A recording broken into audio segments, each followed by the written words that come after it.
Alberto, gracias por acompañarnos. Gracias a ustedes por la invitación, como siempre. Bueno, Yamandú Orsi, miembro del el candidato del Frente Amplio, que es la coalición y partido de izquierda, ha sido elegido presidente de Uruguay. Este político, para ti, Alberto, ¿es un radical de izquierda o un socialdemócrata? ¿Cuál es su perfil político?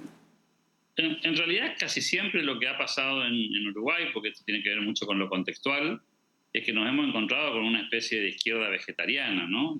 A pesar de lo discursivo, si tenemos un poco de memoria de lo que ha sido la etapa de Tabaré Vázquez y en su momento de Pepe Mujica, veíamos claramente un discurso muy fuerte, muy duro, muy de izquierda, pero a la hora de las posiciones internacionales y a la hora del accionar político y hasta económico local, nos encontramos en realidad con una especie de izquierda más lavada, si lo miramos en el contexto de Latinoamérica, por supuesto, ¿no? Por eso es que probablemente sea muy difícil analizar la política uruguaya con el prisma de otros países de América Latina, en los que sí hemos tenido esta dinámica de irnos de banquina en banquina cada vez que hay una elección local, digamos. Por eso es que quizás la política uruguaya tenga como una mirada, quedarse de una mirada un poco diferenciada, independientemente de lo discursivo, ¿no? Ahora, independientemente de lo discursivo, también está el hecho de que hay varios sectores al interior del Frente Amplio y que la vicepresidenta Carolina Cose tiene una postura, digamos, un poco más inclinada a la izquierda que Yamandú Orsi. ¿Podrías señalarnos qué tanta influencia va a tener la postura de la presidenta en este contexto? ¿Podría ser que como persona más radical busque cambios verdaderamente que cambien, digamos, los paradigmas que hasta ahora se han visto en Uruguay? Casi siempre en este tipo de coaliciones, más allá de los partidos políticos, siempre en este tipo de frentes hay como visiones distintas dentro, con matices dentro del mismo espacio político. Uruguay no es la excepción a la regla, el Frente Amplio tampoco lo es. Y hay, por supuesto, posturas distintas. No deja de ser un sistema presidencialista, clásico latinoamericano, con una fuerte injerencia del líder político que tiene una especie de impronta propia.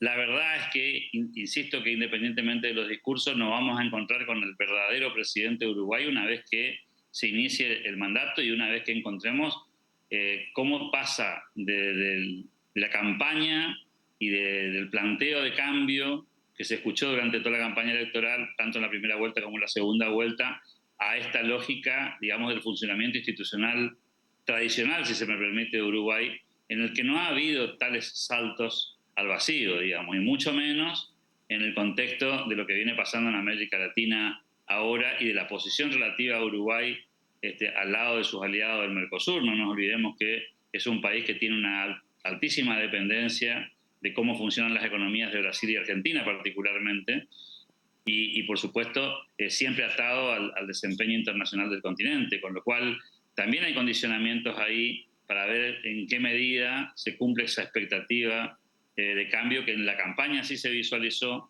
pero que a mí me gustaría ver cuando se empiecen a tomar las primeras medidas, qué tan potentes y qué tanta fuerza tienen los sectores más extremos del Frente Amplio.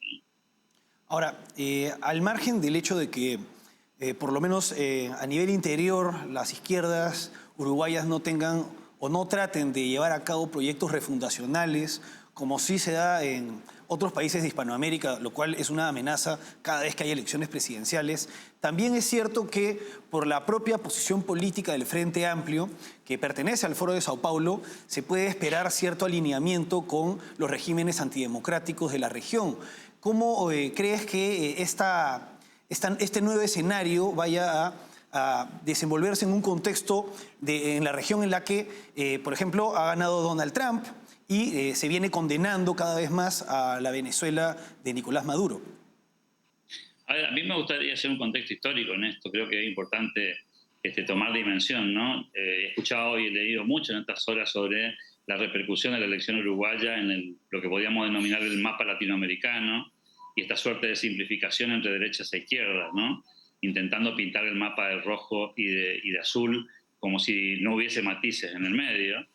Y en realidad me parece que es un contexto distinto. Digo, no está Chávez, Correa, Evo Morales y Lula en la escena, sino que estamos frente a una izquierda distinta, un Maduro muy debilitado, con un montón de problemas de legitimidad, cosa que en el pasado quizás ocurría en menor medida, un Lula que también está condicionado por sus circunstancias económicas y geopolíticas, y por otro lado, por supuesto, otros regímenes que tienen una versión, si se quiere, diferenciada de aquellas que conocimos en el pasado. Digamos, no es lo mismo la Bolivia de Evo que esta, no es lo mismo el Perú que conocimos que no es lo mismo el Chile de Bachelet que este Chile de Boric. Digo, ha cambiado un poco la fisonomía y en ese contexto Uruguay nunca se ha desalineado demasiado de lo que podría ser una suerte de centro-izquierda que discursivamente es muy fuerte, pero en la acción es bastante laxa. Y yo no espero que tampoco eso suceda. Por supuesto me puede sorprender y nos podemos encontrar con un personaje más potente en términos discursivos. Uruguay tampoco tiene una posición geopolíticamente potente en términos relativos. Y bien decías vos, con un escenario en el que está Javier Milei en Argentina, con el que está Donald Trump en Estados Unidos. Digo, también eso condiciona mucho el escenario y el movimiento posible de la geopolítica uruguaya, que ha estado históricamente bastante cerca del lineamiento de Occidente y bastante cercano inclusive al mismo Estados Unidos. Recuerdo en tiempos de el Frente Amplio con Pepe Mujica incluido, digo, ¿no? Habrá que recordar esas reuniones bilaterales en las que, insisto, a partir de las diferencias ideológicas muy visibles, al final del día todo fluía con mucha naturalidad, ¿no? Ahora, en cuanto a Argentina, ¿cómo se ha tomado por parte del gobierno de Javier Milei la victoria del Frente Amplio en Uruguay? Seguramente menos cómoda que si hubiese ganado el sucesor de la calle Pou, porque claramente había muchas más sintonías finas, sobre todo en un tema central en este momento en el Mercosur, que tiene que ver con la posibilidad de que ese bloque regional económico continúe o eventualmente discontinúe. Ya había dicho el presidente de la calle Pou en su momento que si no lo dejaban moverse en una suerte de tratado de libre comercio con otros países, iba a ser muy difícil darle continuidad al Mercosur. Javier Milei va en la misma dirección, lo ha expresado públicamente en varias ocasiones. Por supuesto que ahora la llegada de un presidente del Frente Amplio le pone una suerte de stop a esta dinámica de salirse del Mercosur de varios países. Ahora quedará Argentina solamente hablando de este tema, veremos cómo reaccionan el resto. Pero no quiero dejar de decir esto que me parece relevante, ¿no? Argentina ha tenido un ciclo económico los últimos 40 años muy oscilante, y Uruguay ha sido una economía altamente dependiente por la proximidad, por la cuestión hasta cultural, diría yo.